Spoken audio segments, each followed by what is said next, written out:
తమిళనాడు రాజకీయాల్లో ఇప్పుడు ఓ సరికొత్త రగడ తెరపైకి వచ్చింది. అసెంబ్లీలో సీఎం విజయ్ చేసిన నాన్న ఇక్కడ కమెంట్ రాజకీయ చర్చకు కేంద్రంగా మారింది. అధికార విపక్ష నేతలే విమర్శలు చేసుకోవడం ఒక ఎత్తు అయితే తమిళనాడు బీజేపీ అధ్యక్షుని ఉపాధ్యక్షురాలు ఖుష్బు విమర్శించడం హాట్ టాపిక్ గా మారింది. ఇంతకీ సీఎం విజయ్ వ్యాఖ్యలకు కౌంటర్ గా బీజేపీ చీఫ్ నైనా నాగేంద్రన్ చేసిన కమెంట్స్ ఎందుకు రాష్ట్ర వ్యాప్తంగా కలకలం రేపుతున్నాయి? అధికార ప్రతిపక్షాల మధ్య మాటల యుద్ధానికి గల అసలు కారణాలేంటి తెలుసుకుందాం. బేసికలీ తమిళనాట ఇప్పుడు ఎక్కడ చూసినా ఒకే ఒక అంశంపై తీవ్ర చర్చ నడుస్తుంది. అదే నాన్న ఎక్కడా అనే వివాదం. జనరల్ గా ఎన్నికల సమయంలో పార్టీల మధ్య విమర్శలు ప్రతి విమర్శలు ఉండడం కామన్ గా చూస్తుంటాం. కానీ ఈసారి మాత్రం రాజకీయ నాయకులు వ్యక్తిగత అంశాలను కూడా తెరపైకి తెస్తూ ప్రత్యర్థులపై విరుచుకుపడుతున్నారు.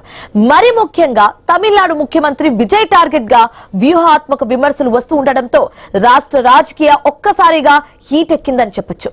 సామాజిక మాధ్యమాల్లో సైతం ఈ అంశంపై నెటిజన్స్ రకరకాలుగా స్పందిస్తున్నారు.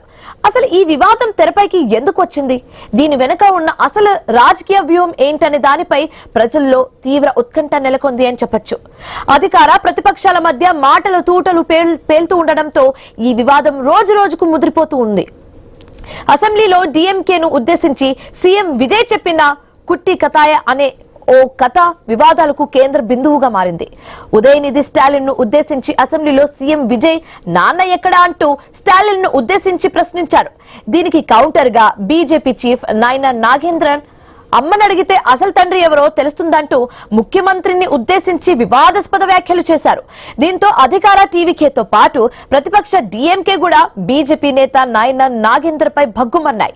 బీజేపీ చీఫ్ వ్యాఖ్యలు అత్యంత అసభ్యంకరంగా దిగజారుడు రాజకీయాలకు నిర్దేశంగా ఉన్నాయని టీవీకే డీఎంకే నేతలు విరుచుకుపడ్డారు. రాజకీయ విమర్శలు చేయవచ్చు గాని కుటుంబాలను మరీ ముఖ్యంగా తల్లిని కించపరచవద్దని అందరూ విమర్శిస్తున్నారు. ఈ రాజకీయ రగడకు రాష్ట్ర బీజేపీ ఉపాధ్యక్షురాలు ఖుష్బు చేసిన వ్యాఖ్యలు మరింత ఆజ్యం పోశాయి.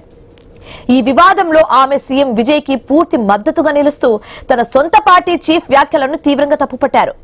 నైనా నాగేంద్రన్ చేసిన అసభ్యకర వ్యాఖ్యలు అత్యంత దారుణమని ఖుష్బు మండిపడ్డారు. రాజకీయాల్లో మహిళలను పావులుగా వాడడం, తల్లిని అవమానించడం బాధకరమని, ఏ వేదికపై కూడా ఇది ఆమోదయోగ్యం కాదని స్పష్టం చేశారు ఖుష్బు. తమిళనాడు బీజేపీ మాజీ అధ్యక్షుడు అన్నమలై కూడా నైనా నాగేంద్ర వ్యాఖ్యలను ఖండించారు. రాజకీయ మర్యాదలను దాటి కుటుంబ సభ్యులను లక్ష్యంగా చేసుకోవడం సరికాదని చెప్పారు. రాజకీయాల్లో విధానాలు, అభివృద్ధిపై చర్చ జరగాల్సిన చోట వ్యక్తిగత దూషణలు, సెటైర్లు జోరుగా సాగుతూ ఉండడంపై తమిళనాట విమర్శలు వ్యక్తమవుతున్నాయి. అధికార విపక్షాలు ప్రజా సమస్యలు గాలి కొదిలేసి వ్యక్తిగత దూషణలతో సభా సమయాన్ని వృధా చేయడాన్ని రాజకీయవేత్తలు తీవ్రంగా ఖండిస్తున్నారు.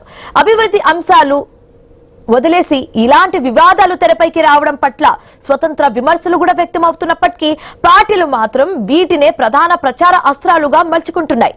మరి పొలిటికల్ డ్రామా ముందున్న ఎలాంటి టర్న్ తీసుకుంటుందో తెలియాలంటే వేచి చూడాల్సిందే.